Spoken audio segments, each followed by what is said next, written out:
ओम नमः सिद्धेभ्य। नमो नमः सत्हितंकराय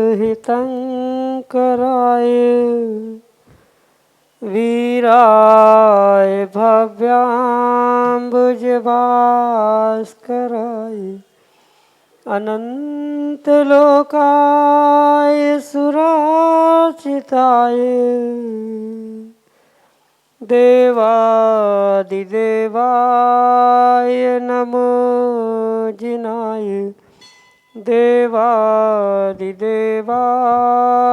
नमो जिनाय। पंच परमिष्टि भगवान की परम पूज्य आचार्य भगवंत गुरुवर विशुद्ध सागर जी मुनि महाराज की परम पूज्य मुनि श्री सुप्रभ सागर जी महाराज की 3 कम 9 करोड़ मुनिराजों की समीचीन विकल्पों का सम्यक समाधान। सम्यक ज्ञान की वह अलौकिक विधा जिसके माध्यम से हम सभी अपने अंतरंग के अज्ञान रूपी अंधकार को दूर करके अपने जीवन में सम्यक ज्ञान रूपी ज्योति को ज्योतित करने का पुरुषार्थ करते हैं, क्योंकि सम्यक ज्ञान ही आत्मा के कल्याण के लिए कार्यकारी उपाय है। और ऐसे आत्म कल्याण की अनूठी विधा हमें प्राप्त हो रही है परम पूज्य आचार्य भगवंत गुरुवर विशुद्ध सागर जी महाराज के मंगल सवासी से, उन्हीं के सुयोग से परम पूज्य मुनि श्री सुप्रभ सागर जी महाराज के मुखार बिंदु से। क्योंकि ज्ञान सभी के पास है, लेकिन वह ज्ञान यदि सम्यक के साथ है तो ही वह आत्म कल्याण का मार्ग दिखलाने वाला होता है। और ऐसे उस सम्यक ज्ञान की प्राप्ति का मार्ग आपको सम्यक समाधान के माध्यम से प्राप्त हो रहा है। तो आप भी सम्यक समाधान जैसे आत्म कल्याण की अनूठी विधा से जुड़ने का प्रयास करें और अपना समीचीन विकल्प भेजते हुए परम पूज्य मुनिश्री से उसका आगम के परिप्रेक्ष्य में सम्यक समाधान प्राप्त करें। प्रारंभ करते हैं आज का सम्यक समाधान। आज के पहले विकल्प के लिए टीकमगढ़ मध्य प्रदेश से संतोष जैन महाराज श्री के श्री चरणों में बारंबार नमोस्तु निवेदित करते हुए अपना समीचीन प्रश्न रख रहे हैं कि महाराज जी, पंचामृत अभिषेक आदि के विषय में कुछ लोग तर्क देते हैं कि यह क्रिया वैदिक संप्रदाय से जैन समाज ने ली है, जबकि वैदिक यज्ञ आदि में वैदिक परंपरा या यज्ञ आदि में विश्वास करता था, मूर्ति पूजा में नहीं। फिर भी यह तर्क कहाँ तक उचित है? हमारे समीचीन विकल्प का सम्यक समाधान करने की हम कृपा करें। नमोस्तु महाराज जी, नमोस्तु। ओम नमः सिद्धम। परम पूज्य आचार्य भगवान गुरुवर विशुद्ध सागर जी महाराज की, परम पूज्य मुनि श्री सुप्रभ सागर जी महाराज की। वर्तमान में बहुत सारे तथाकथित ज्ञानियों के कारण से जो आगम की क्रियाओं का लोप होते हुए देखने में आ रहा है, ये मात्र उन जीवों की विपरीत सोच या अज्ञान का ही ये फल है, जिस कारण से ये आज हम विपरीतता को या क्रियाओं से रहित होते हुए देखने में आ रहे। चाहे अभिषेक पूजा आदि का कोई भी कार्य क्यों ना हो, इस विषय में परम सत्य समझे कि ये मूल परंपरा मात्र और मात्र हमारे जिन शासन की ही है, जैन दर्शन की ही है। अन्य किसी भी दर्शनों में हमारे पूर्व काल से जो ये व्यवस्थाएं प्रारंभ हुई, ऐसा कहना किसी प्रकार से उचित नहीं। क्योंकि कुछ दिन पहले मैंने ये भी कहा था कि वास्तविकता में तीर्थंकर परंपरा, निर्ग्रंथ परंपरा, यही एक सनातन परंपरा थी, है और आने वाले समय में भी अनंत काल तक यही रहने वाली। इसलिए ये सत्य समझे कि मूर्ति पूजा मूर्ति पूजा के साथ साथ अभिषेक, मूर्ति विराजमान करना, ऐसे विशाल मंदिर बनवाना, ये परंपरा मात्र और मात्र जिन शासन जैन धर्म की ही थी।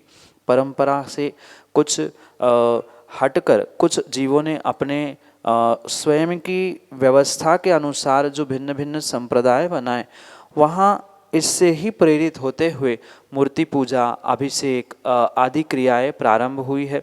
क्योंकि अन्य दर्शनों में कभी शक्ति पूजा, कभी अन्य यज्ञ आदि या मात्र किसी प्रतीकात्मकता को पूजने का ही ट्रेंड चलता था जब से वह संप्रदाय या परंपराएं प्रारंभ हुई है।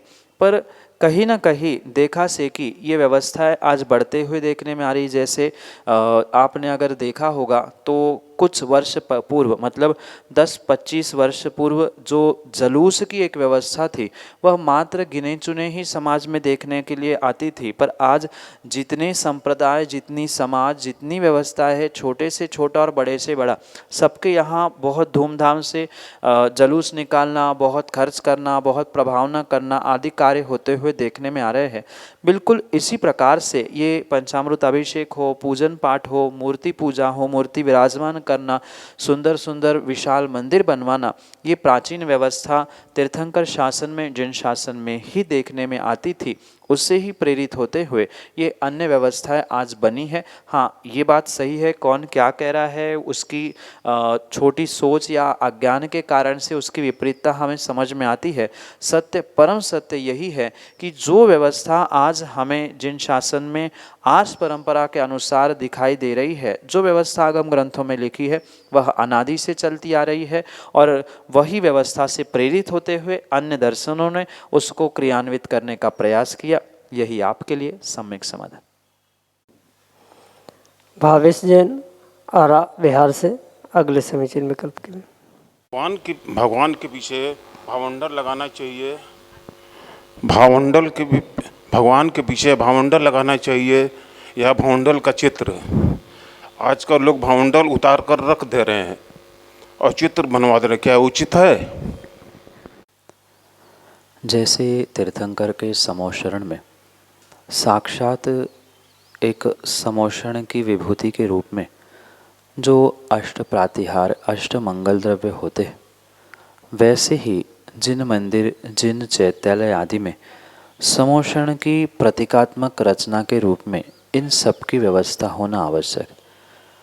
जैसे जिन मंदिर में अरिहंत भगवान, तीर्थंकर भगवान की प्रतिमा विराजमान करते हुए उसे एक समोषण का रूप माना जाता है, तो समोषण का रूप जब वेदी और मंदिर को स्वीकार किया जाता है तो कायदे से वहाँ अष्टमंगल द्रव्य, अष्ट प्रातिहार्य विराजमान करना ये श्रावकों का कार्य है, आवश्यक है। ये किसी प्रकार से उचित नहीं है कि प्रातिहार्यों को हटा के उनके चित्रों को वहाँ समर्पित कर देना, क्योंकि एक नहीं अनेक स्थानों पर हमने देखा है कि भामंडल या चमर आदि को निकाल कर वेदी पे ही उसके चित्र बनाए जाते हैं और उससे ये कहा जाता है कि जब चित्र बने ही हैं तो अब भामंडल की या अन्य की आवश्यकता क्या है। फिर मैं तो कहता हूँ जब चित्रों से ही अष्ट प्रातिहार्य स्वीकार किए जा रहे हैं तो वेदी पर भी भगवान के चित्र ही रखे जाए, वह मात्र पत्थर पे चित्र बनाकर कार्य किया जाए, उसमें ही उपचार से माना जाए। जब चित्र बनाई है तो फिर क्या आवश्यकता। जो वस्तु जहाँ आवश्यक है वहाँ पर आवश्यक है, कितनी ही सुंदरता आप चित्रों के माध्यम से क्यों ना प्राप्त करो, पर वह जो भामंडल समर्पित करना, छत्र समर्पित करना, चमर समर्पित करना, ये जो व्यवस्था है चढ़ाने के रूप में, तो उनके लिए वह उसी प्रकार से ही स्वीकार करने की आवश्यकता है। फिर इतना सारा खर्चा करने की आवश्यकता ही क्यों। सिंहासन का चित्र बनाओ बढ़िया कागज में और वो भगवान के नीचे रख दो, चमर का चित्र बनाओ, वह चित्र टांग दो, छत्र का भी चित्र फ्लेक्स आजकल सुंदर बनने लगे, उसको ही बनाओ, उसको ही टांग लो। क्यों सोने चांदी की वस्तु बना के फालतू का खर्चा करना। तो ये विवेक व्यक्ति को रखना चाहिए कि चित्र कितने ही सुंदर क्यों ना हो, पर चित्र चित्र होते हैं, वस्तु वस्तु होती है। वहाँ जहाँ व्यवस्था नहीं है, माना कि किसी के पास सामर्थ्य नहीं है, तो तात्कालिक व्यवस्था बनाने के लिए जैसे वेदियों पे चित्र के रूप में वे भामंडल मिलते ही है, मतलब बने ही रखे रहते, तो उसके बाद भी वहाँ प्रतिष्ठा करते हुए, उनकी शुद्धि करते हुए भामंडल, छत्र आदि आदि को विराजमान करना, समर्पित करना, ये बहुत आवश्यक है। तभी वो अष्ट प्रातिहार के रूप में स्वीकार किए जाते हैं। चित्रों में कभी भी स्थापना नहीं होती, और कभी कभार हो भी जाती है तो विषमता का समय या विपरीत परिस्थिति के कारण वहाँ हुआ है। जब समाज सक्षम है, उनके पास अर्थव्यवस्था पर्याप्त है, तो उन्हें उन 8 ही प्रातिहार्यों को वेदी पर विराजमान करने का सौभाग्य प्राप्त ही करना चाहिए। 8 मात्र प्रातिहार्य ही नहीं, अपितु अष्टमंगल द्रव्य रखने से ही अष्टमंगल द्रव्य को भी वहाँ रखने की आवश्यकता है। अन्य भी जो व्यवस्थाएं है, जितनी संभव हो सके उतनी संभव करनी चाहिए। आजकल तो बहुत अच्छी व्यवस्था है कि बहुत कीमती वस्तुएं नहीं मिल रही है। पहले ज़माने में बहुत कीमती वस्तुएं मिलती थी, प्रातिहार्यों को खरीदना, एकत्रित करना कठिन जाता था। आज तो बहुत सुलभता से हो रहा है, और उतनी द्रव्य तो सबके पास ही होती है। और इसलिए ये ध्यान रखें कि ये आगम के परिप्रेक्ष्य में उचित नहीं है। इसके लिए उन तर्क देने वालों से मैं तर्क करना चाहता हूँ कि अगर भामंडल के चित्र से या अष्ट प्रातिहार्य के चित्रों से काम होता है, तो प्रतिदिन आप भोजन की थाली का चित्र देखें और पेट भरने की अनुभूति कर ले। उससे अगर काम होता हो तो भगवान के पीछे इन अष्ट प्रातिहार्यों के चित्रों से ही कार्य सिद्ध करने का प्रयास किया जाए। यही आपके लिए सम्यक समाधान। आरा बिहार से श्रीमती संगीता जैन अगले समीचीन विकल्प के। नमोस्तु महाराज जी, नमोस्तु महाराज जी, नमोस्तु महाराज जी। महाराज जी, मेरा प्रश्न यह है कि जो हम श्रावक प्रतिक्रमण पढ़ते हैं उसमें 3 शल्य, 3 गौरव और 3 दंड है, तो इसका क्या अर्थ है? 3 शल्य, 3 दंड और 3 गारव, ये जो शब्द प्रतिक्रमण के निमित्त से प्राप्त होते हैं, उसे आगम के परिप्रेक्ष्य में इस प्रकार से समझना होगा। जो मन, वचन और काय 3 योग कहे जाते हैं, इन 3 योगों का जो विपरीत रूप से प्रयोग किया जाता है, मतलब झूठे वचनों का प्रयोग करना, मन में कुछ होते हुए शरीर से कुछ करते हुए मायाचारी का पुरुषार्थ करना, आदि रूप मन वचन काय की जो विपरीतता है, जो पाप रूप फलीभूत होने वाली है, उसे दंड के रूप में स्वीकार किया जाता है। मतलब मन दंड, वचन दंड और काय दंड, योगों की विपरीतता दंड कहलाती है, जो 3 दंड के रूप में स्वीकार की जाती है। और माया, मिथ्या और निदान, ये 3 शल्य कहलाते हैं, जो कांटे के समान पुनः पुनः चुभते रहते हैं। ऐसे उस शल्य को यहाँ 3 शल्य के रूप में कहा जाता है। मायाचारी करना ये शल्य है, निदान करना, भविष्य में मुझे ऐसा सुख मिले, मुझे ऐसी प्राप्ति हो, ये दूसरा शल्य है। और मिथ्या यानी विपरीतता को ही प्राप्त करना, मिथ्या प्राप्त करना, ये मिथ्या नाम का शल्य कहा जाता है। तो इन तीनों से भी पाप का आश्रय होता है।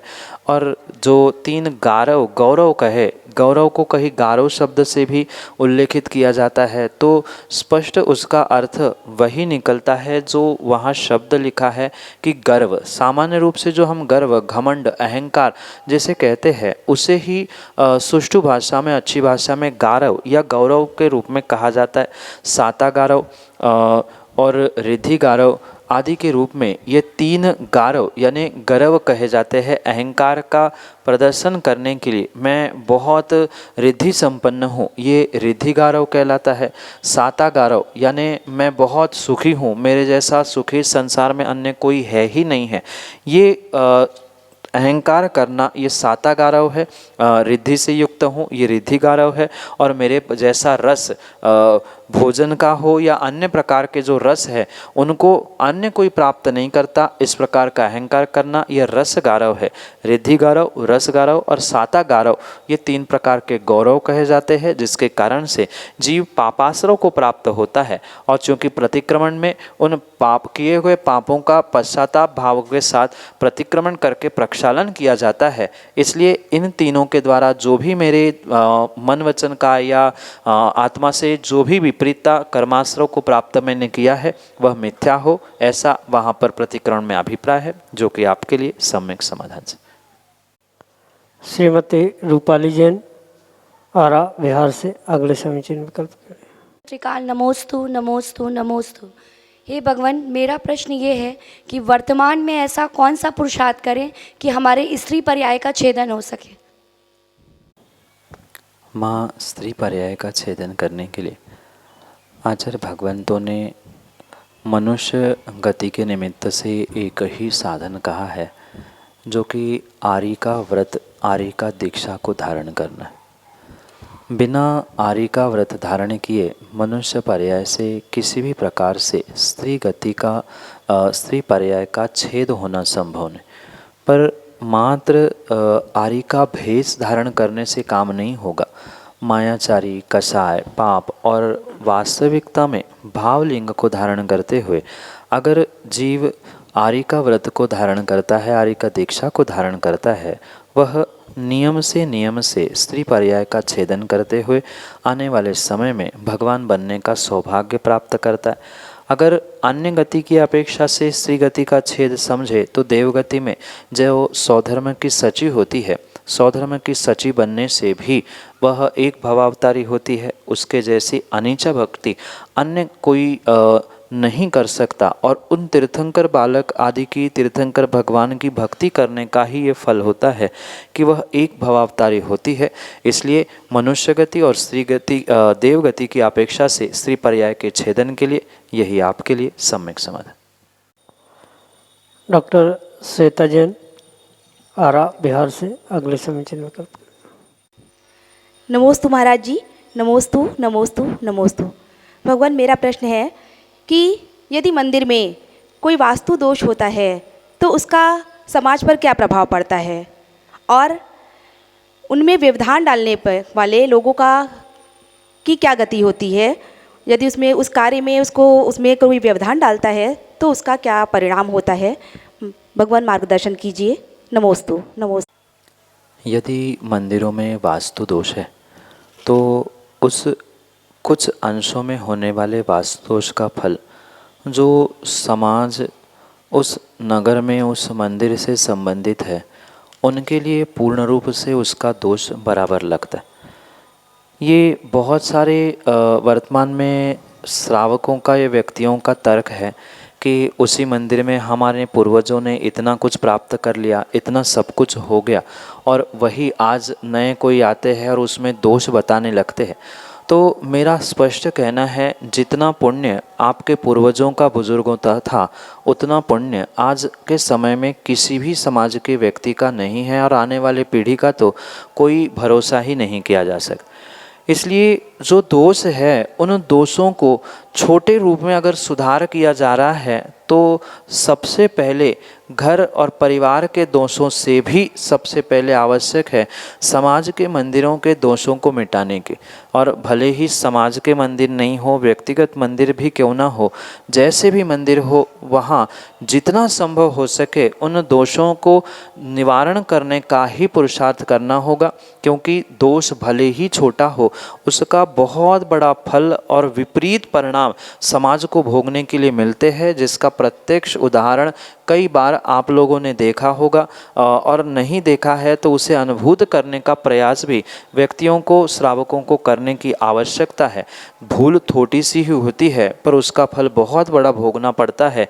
जैसे घर में किसी प्रकार से थोड़ा सा भी लीकेज होता है, व्यक्ति किसी से पूछता नहीं है कब करना, क्या करना, किससे पूछ के करना, सबसे पहले उसकी रिपेयरिंग करता है। पर मंदिर में कुछ दोष है, मंदिर में कुछ सुधार होना है तो 50 मीटिंग होना, इधर उधर की चर्चा होना, उपद्रव करना, ये बहुत कुछ होते हुए देखने में आता है।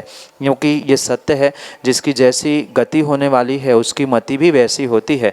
और विघ्न करते हुए एक दूसरों को लड़ाना, इधर का उधर करना, ऐसे जो जीव इस संसार में, इस समाज में होते हैं, नियम से आचार्य भगवंत कहते हैं वह नरक गति को प्राप्त करने वाले जीव है। वर्तमान में तो उन्होंने शुभ कार्यों में विघ्न करते हुए कहीं न कहीं अंतराय कर्म का बंध कर लिया, जो समय पे उदय में आएगा ही आएगा।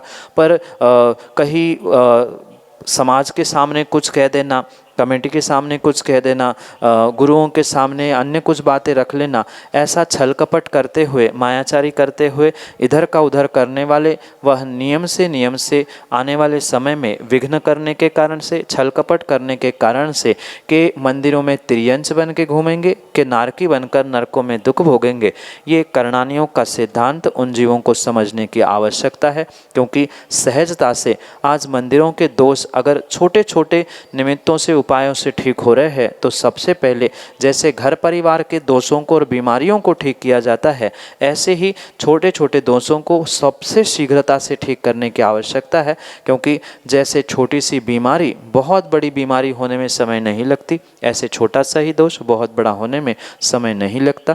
इसलिए समय पाते हुए ही उसको सुधारना बहुत आवश्यक होता है, और जिसकी जैसी गति है उसका वैसा ही हश्र होगा। इसलिए उनके बारे में भी हम भगवान से प्रार्थना करें कि सबको सन्मति दे भगवान। यही आपके लिए सम्यक समन। प्रतिष्ठाचार्य पंडित मुकेश जी शास्त्री विनम्र, गुरुग्राम हरियाणा से अगले समीचीन विकल्प के लिए। नमोस्तु गुरुदेव, नमोस्तु नमोस्तु।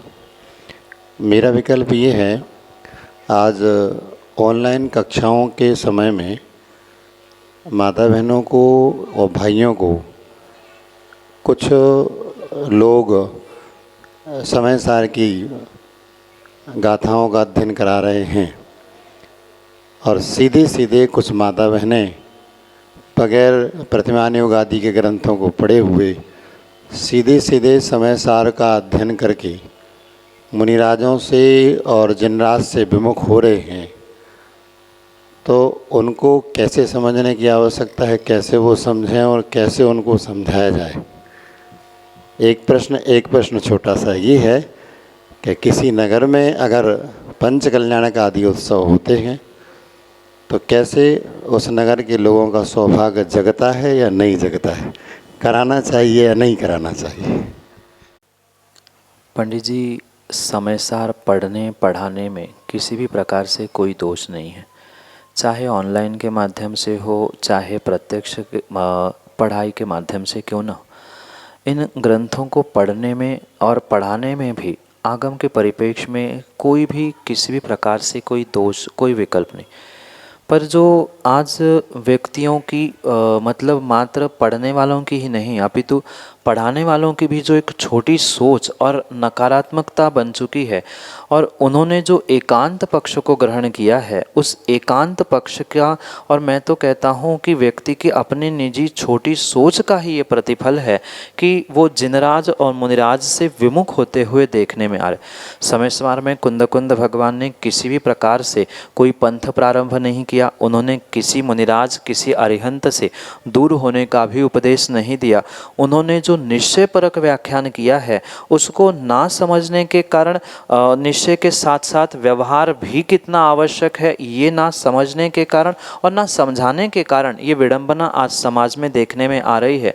क्योंकि आज हर कोई शॉर्टकट का धर्म करना चाहता है, और ऐसे समय में जिन्होंने तत्वज्ञान प्राप्त तो किया पर आधा अधूरा तत्वज्ञान या एकांत से जिन्होंने प्राप्त किया और वही परोसने का जिन्होंने प्रयास किया है, उस एकांत के परोसने के कारण से ही ये विपरीतता आज समाज में देखने के लिए मिल रही है। इसलिए पढ़ने पढ़ाने में दोष नहीं है, हाँ ये क्रम भी आवश्यक है। प्रथमम कर्णम चरणम द्रव्यम नमा। पर माना कि अगर पढ़ाने वाला कोई निर्ग्रंथ मुनिराज गुरु है, उनके माध्यम से अगर सम्यक प्रकार से आपने पढ़ा है तो इसकी भी आवश्यकता नहीं है कि किस क्रम से पढ़ाया जा रहा है, क्योंकि गुरु भगवान, निर्ग्रंथ भगवान सभी अपेक्षाओं को साथ लेकर ही समझाने का प्रयास करते हैं। पर आज के जो सम्मूर्छन विद्वान हो चुके हैं, उनका अनेकांत के प्रति, नयों के प्रति विशेष लगाव या पकड़ ना होने के कारण से उन्होंने जो एकांत धारा प्रारंभ की है, वह एकांत सोच, छोटी सोच ही उसके लिए फलीभूत होती है। और मैं तो कहता हूँ यही छोटी सोच व्यक्ति को और समाज को आप आज अधोगति की ओर ले जाने के लिए निमित्त बन रही है। जैसे किसी समाज में कोई अनुष्ठान हो रहा है, पंचकल्याणक तो बहुत बड़ी बात है, एक शांति विधान, एक सिद्ध चक्र विधान भी समाज के संयोजन में कहीं किसी के नेतृत्व में व्यक्तिगत रूप से भी हो रहा है, तो समाज को उसमें संलग्न होते हुए अपने पुण्य की भागीदारी करने की आवश्यकता है। ये परम सत्य समझना कि विधान होना बहुत सातिशय पुण्य का उदय होता है, फिर साक्षात तीर्थंकर भगवान का पंचकल्याणक को होना ये तो और ही विरले पुण्य के उदय से प्राप्त होता है। इसलिए ये समाज जनों को विशेष उत्साह के साथ समझने की और समझाने की आवश्यकता है कि जब तीर्थंकर भगवान का एक कल्याणक होता है तो वो भूमि रत्नों से खचित हो जाती है। तो वैसे ही संकल्पना करते हुए आज अगर कोई जीव पंचकल्याणक करता है, करवाता है, करवाने का प्रयास करता है, तो ऐसी स्थिति में हम कृतकारित अनुमोदना से उसे संलग्न होने का प्रयास करें। अन्यथा जो विघ्न करेगा उसे विघ्न का फल विघ्न के रूप में अवश्य ही प्राप्त होगा। यही आपके लिए सम्यक समाधान।